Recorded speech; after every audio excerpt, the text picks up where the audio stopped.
President Obama has already started campaigning for the 2012 presidential election.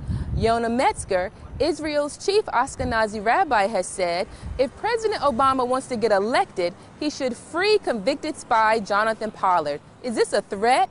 Does Israel have this kind of power and influence over American politics and elections? We'll answer those questions and more this week on American Dream. I'm your host, Nisa Islam.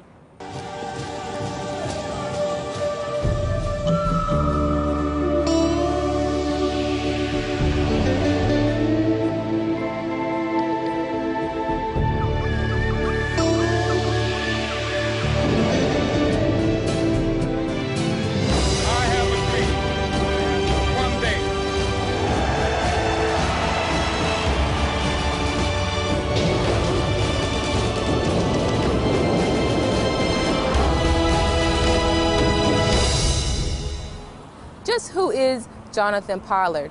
For the last 25 years, he sat in a North Carolina cell convicted of passing U.S. intelligence secrets to Israel. President Obama got a letter from Prime Minister Netanyahu asking him to release Jonathan Pollard.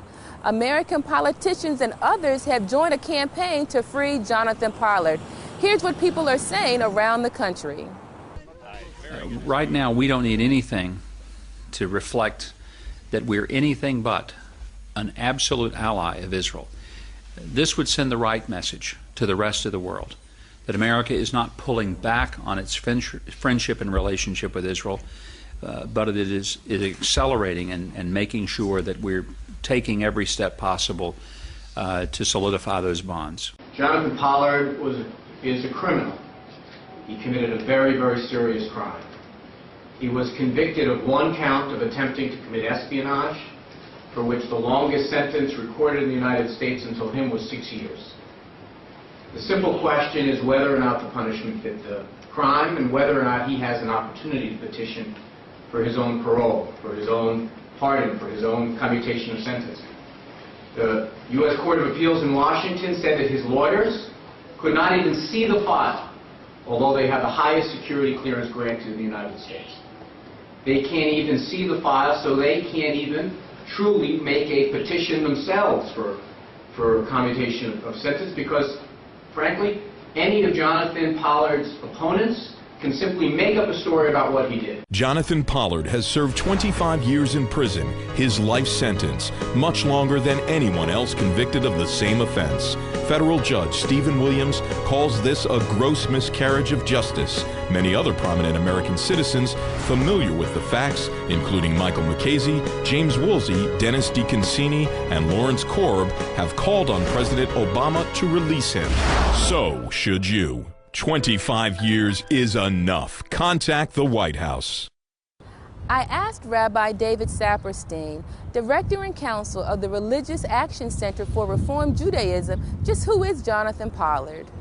Jonathan Pollard was a person who worked for the U.S. government in the 1980s and was accused of spying and sharing secrets with Israel related to American defense.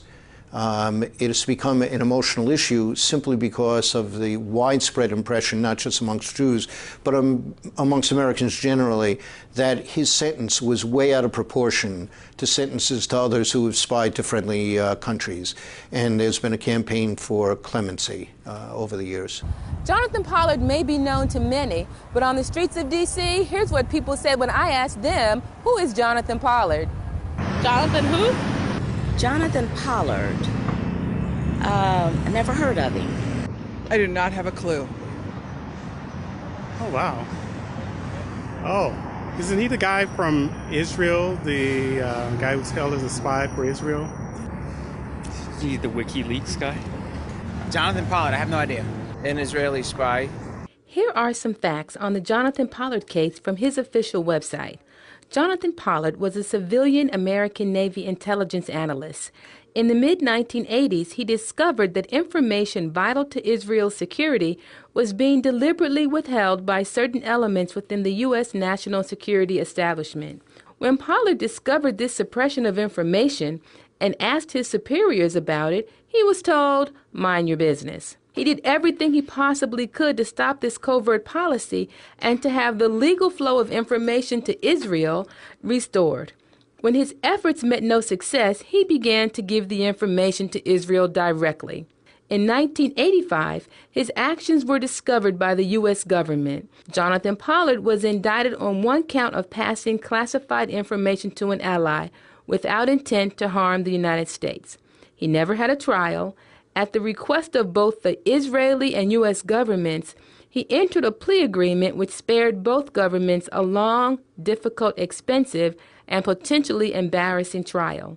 Edward Peck is a former ambassador and director of the White House Task Force on Terrorism under the Reagan administration. I asked him, why does Israel want Jonathan Pollard free? Because he was working for Israel, and they had this interest in seeing this chap who performed valuable services for them and not be punished for it.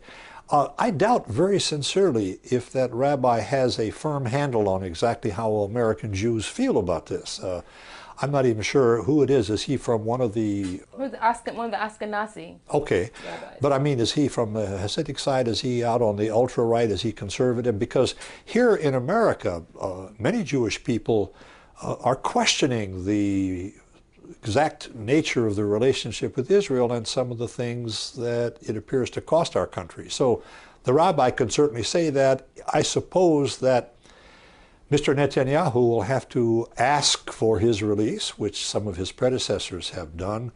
And every time that happens, a number of very significant, well-respected Americans who were involved in the process have said, absolutely not.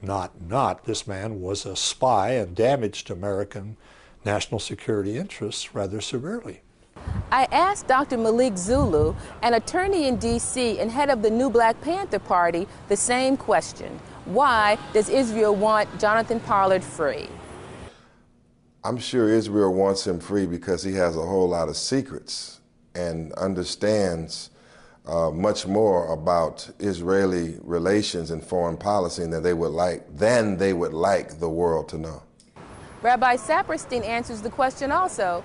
Why does Israel want Jonathan Pollard free? Israel has asked for his freedom for the same reasons that Americans here have asked for his freedoms, that this was a disproportionate penalty. They did not ask Israel, neither Israel nor anyone in the Jewish community nor any non-Jews in the United States asked for him not to be tried. Everyone condemned what he did. That it was never the issue. The issue is the way it was handled.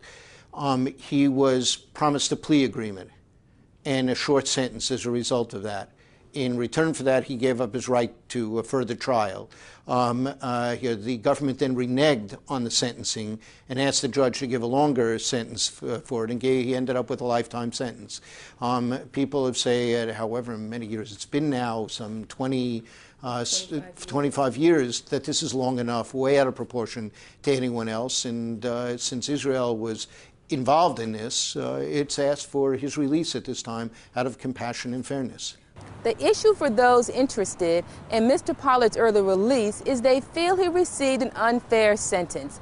Mr. Pollard entered into a plea agreement with the American government, yet he still received the maximum sentence. However, many people under the American justice system have received unfair sentences.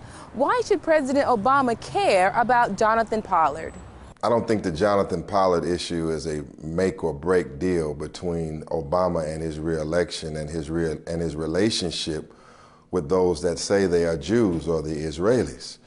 I think that even if Jonathan Pollard is not released, I think that the Obama administration is going to do so much for Israel.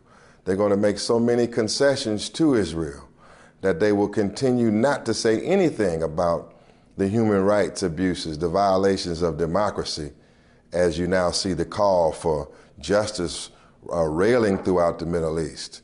I think that Obama has enough that he will either be forced to or that he will willingly give the Israelis that the Jonathan Pollard case will not be a make or break deal. When an injustice is done, in this case not the conviction, but the length of the sentence, the abrogation of the plea agreement by the government, then asking for a president to rectify that by granting clemency to someone who's been in jail longer than should have been the case, is something that is routinely done in the United States, often granted, and there's a hope that the president will do so now. If we accept the fact that the Israeli lobby has extraordinary power in this country, then of course he has to be concerned about that, because his popularity depends so much upon how people perceive him.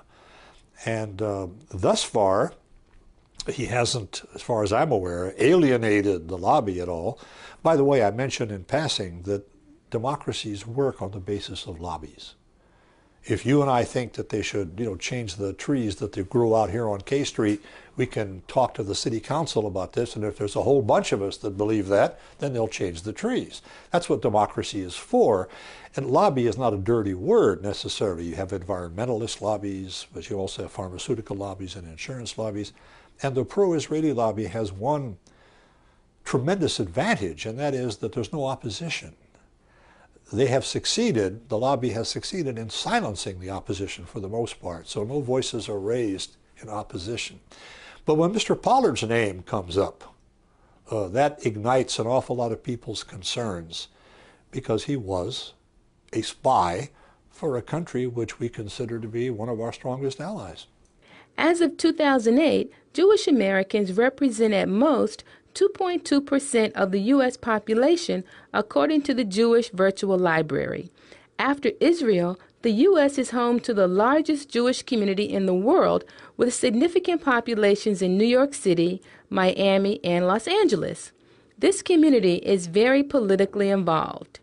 Quote, Jews have devoted themselves to politics with almost religious fervor, unquote, writes Mitchell Bard, executive director for the American-Israeli Cooperative Enterprise and a foreign policy analyst. He adds, Jews have the highest percentage of voter turnout of any ethnic group. While only 2 to 2.5% of the U.S. population, 94% live in 13 key electoral college states, which combined have enough electors to elect the president.